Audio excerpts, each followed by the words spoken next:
Napatay ang isang dayuhan matapos mahulog mula sa isang gusali sa Pasay City. Naalam pa kung ano ang dahilan ng pagkakahulog ng dayuhan. May report si Jay Sabale. Jay?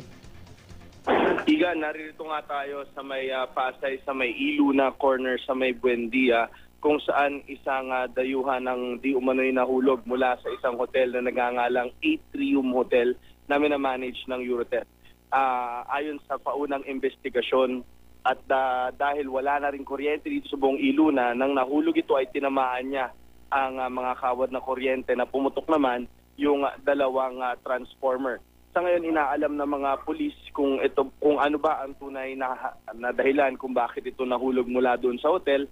At base kay Police Inspector Cosme Tante Jr., ang pangalan ng mismong biktima ay si Robert Anrio, isang Australian national, at nahulog di umano ito ganap na alas 5:05 ng umaga.